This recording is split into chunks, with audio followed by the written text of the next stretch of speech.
top 10 scores of all time. Top 10 scores for me. First on my list, you can top 10 scores, and you can debate me. You can give me a thumbs down. You can let me know. Kevin Durant. That's the number one scorer for me.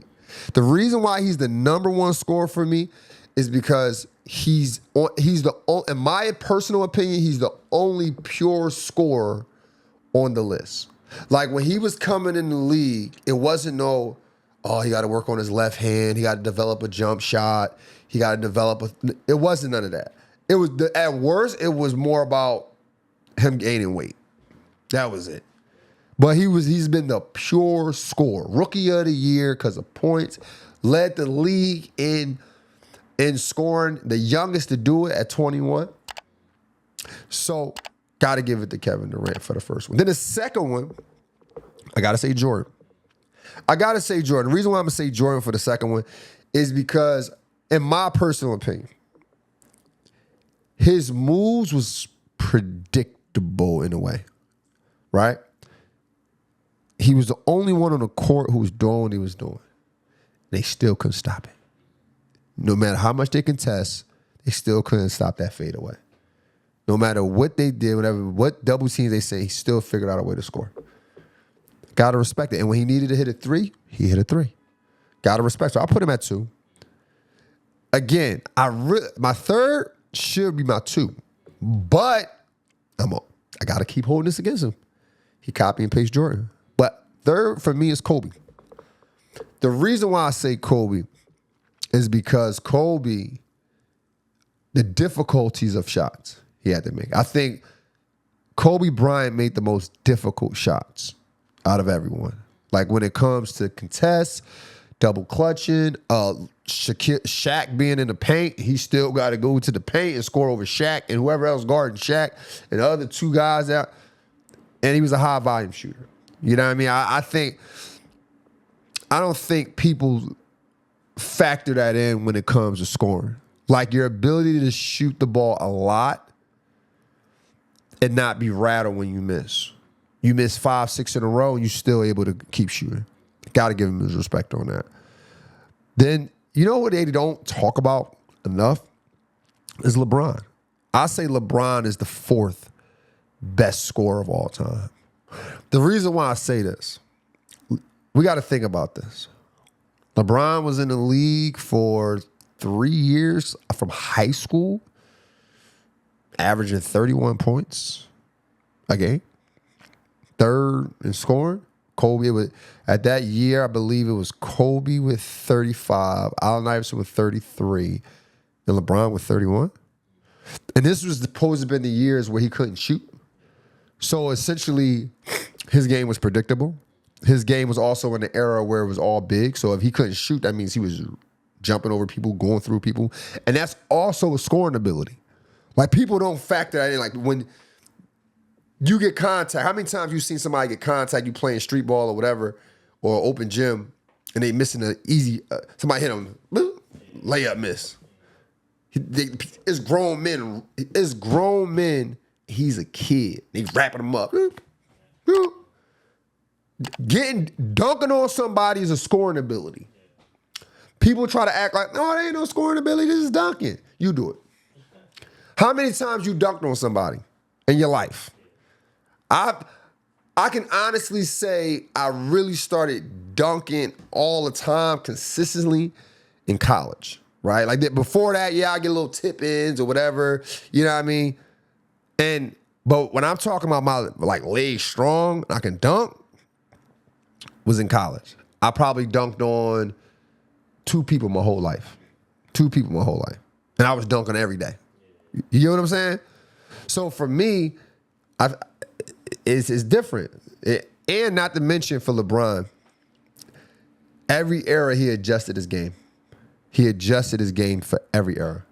Got to give him respect on that. Then I got to go with Steph Curry. Steph Curry, his ability to use screens. I was watching him last night. He had 48 points. He hit 12 threes. I mean, his ability just to use screens and use pin downs, understand where to go next, how to read the defender. being unconscious when shooting the basketball is an art, and not to mention the range on his shot. Like where he can pull from. Like he's the first of our kind where he's just walking past half court, like literally take one step half court, and we're like, oh my gosh, what is he about to do? So I got to give him the 5th in scoring because of that. Because we haven't seen his abilities to score through anyone else either. Then I got to go James Harden. James Harden, he's number 2 in threes made, right? He's not ahead of Steph simply because Steph's ability to use screens, right? But James Harden is I think people don't want to admit this, but James Harden changed the game when it comes to scoring.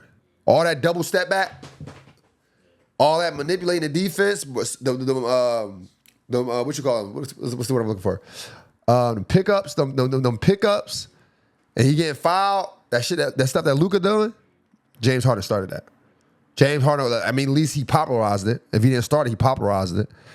And James Harden is the reason why y'all complaining. It was a travel. He didn't even put the ball down.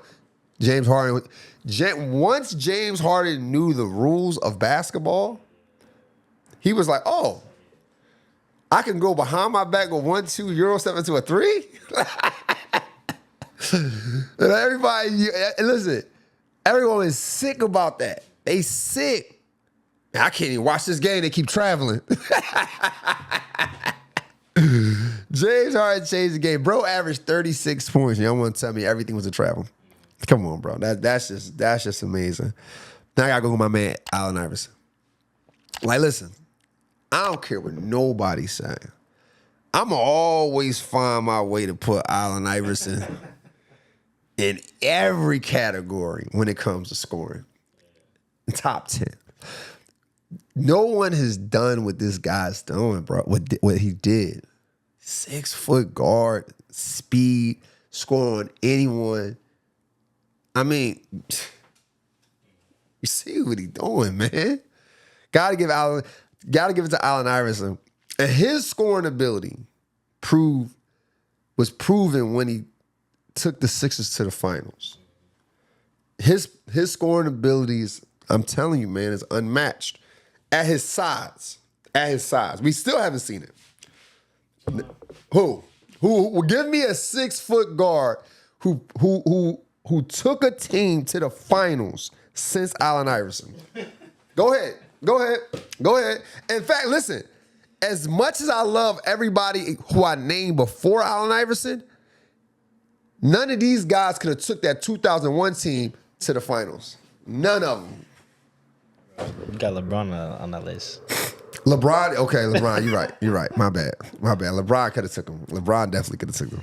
But outside of that, Steph Curry averaged 32 and didn't make the playoffs. That's different. That's not different. That is not different. This team was no. Nah, nobody said. Listen. The Sixers had nothing but defenders. They was playing football and basketball. Defensive line, he's the offense.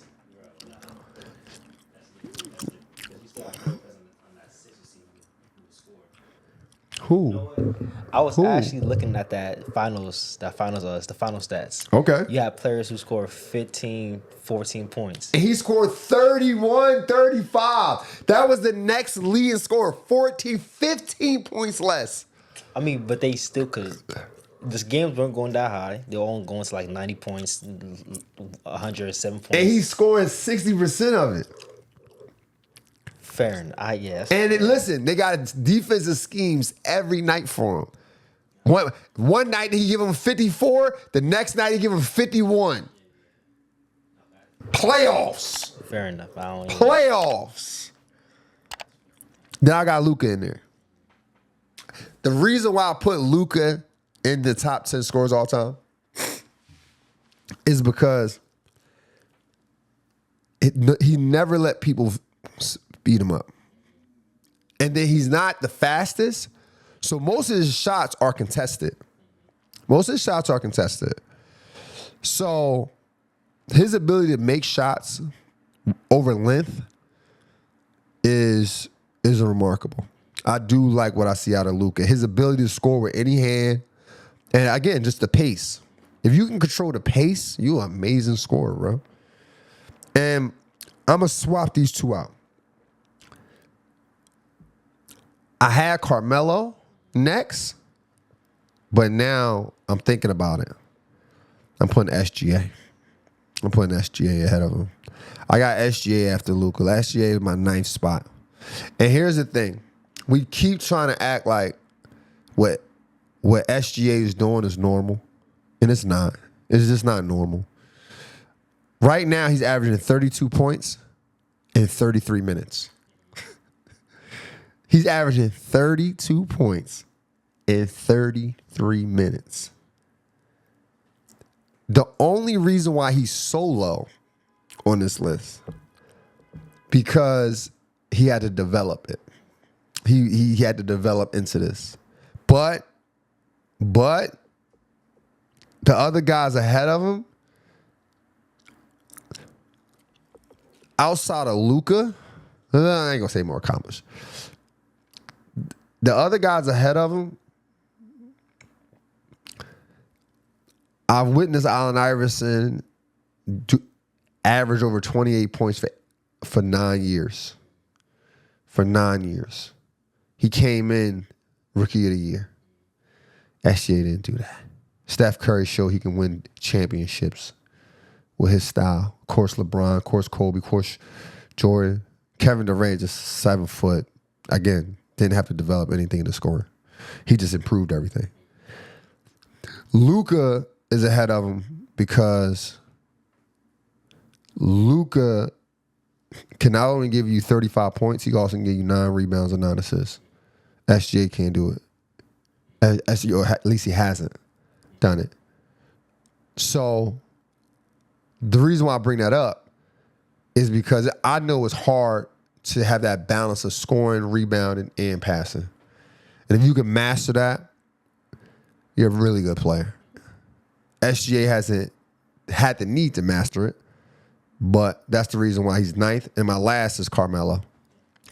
Carmelo Anthony, his efficiency to score, that was his main role in the NBA. The only reason why he's 10th, because out of all the guys I named, his style has improved and even get to the finals.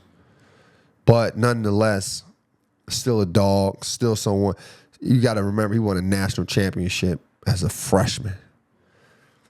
I personally think that Carmelo should have got Rookie of the Year. Yeah. Yeah. I mean, it could go either way. Like, I could wake up tomorrow and say I was tripping. But it could have went either way. I mean, the only difference is Carmelo team did go to the playoffs. They did make the playoffs. But he had a more solid team that was already there before. Bron missed a few pieces with some trades throughout that first season. Still, they numbers was neck and neck. But Carmelo's my 10th, man. What you think about my top scoring list? I think it was a solid list. Did I leave anyone out that you think like, damn, what happened to? Nah, you just a couple of players like Shaq, Kareem. You think Shaq and Kareem? You think they're not scorers? They like big men. Like I don't look at Shaq as like a scorer. I just look at him as like, I look at Shaq as someone who he just doing what he needs to do. Mm-hmm. Like Shaq is he a big guy, bro. Yeah. Pause. But my thing is with Shaq is like, you know what? I said this about LeBron. Like Shaq he got the too big syndrome. Pause. Right? Like he's just too big to be letting people push him around and all that type of stuff. You know what I mean? Like, so you expect him to do this shit. Like that's how I feel about like LeBron sometimes. Like for everything LeBron does, this is a pause, but he too big in everybody's head. You know what I mean? Too big to be flopping. Too big to be missing free throws. Too big to lose games. You know what I mean? Like everything for him is he's just too big for. If he shot threes all day, he's too big to be shooting threes. You need to drive the ball to the basket. Man, if you drive the ball to the basket, man, that's because he's too big. He's just bigger than everybody. He's just too big for everything. That's the issue. If he won every championship, man, he's just bigger than everybody. And it don't make a difference. Like a guy like Shaq, like him missing free throws, that was okay. Hands too big. You know what I mean? Yeah, him never shooting a jump shot was okay. Too big to be shooting jump shots. You need to take your ass down low and go score. He's the only center that I can think of. No, I retract that. But he played the way his size looked. You wanted him to. He played the way you want a big man like him to play, for sure. Let's get into these games. E, did you catch them Lakers? Huh? Catch them Lakers, my boy? Of course, bro. Yeah. How'd you catch them? Where you watch it at? Come on. Streaming sites. I got he's a pirate. You know he's a pirate. Man, listen, I be trying to do things the right way. But I'm about to take your route, man. Like, I don't understand this. I have NBA TV. I have Prime. I have Peacock. But now if I want to watch a Lakers game, I have to have Sportsnet. Come on, bro. And that was $24. NBA TV, $24. I don't know how much Peacock is. I want to say that's like $12. Prime, that might be up there too, like 15 or 20 maybe. Damn, Sportsnet 20. That's almost $100 on just to watch one team. You know what I'm saying? That's an issue for the NBA. Let me ask you this: you think because there's no more games on cable no more, right? Traditional cable Is it networks. cable? Yeah, like Fox, traditional cable networks. Oh, like Fox, okay. ABC. There's no more games. No, they don't come on Fox. They'll come on Fox. They don't come on They don't Fox. come on Fox no more. Do you think that's gonna hurt the product? Because it looks like the NBA's taking a more of a route to streaming. But football, you know what happens, bro? Well, here's what happens. Everyone will adjust. Everyone will adjust. Either they'll adjust or the NBA will adjust. But for the most part, people will adjust. Like, anytime it's changed, you got to complain. You're going to complain. It doesn't matter, bro. Like, no matter what it is, you got to complain. And then you'll eventually adjust if you want to adjust. Like, nobody's going to abandon the NBA. Like, there's hundreds of thousands of people who literally paid to complain. You know what I mean? So I think I don't like the inconvenience stuff. Like, that's so inconvenient to have to go through all that shit. That's very inconveniencing for me. If I'm being 1000% with you.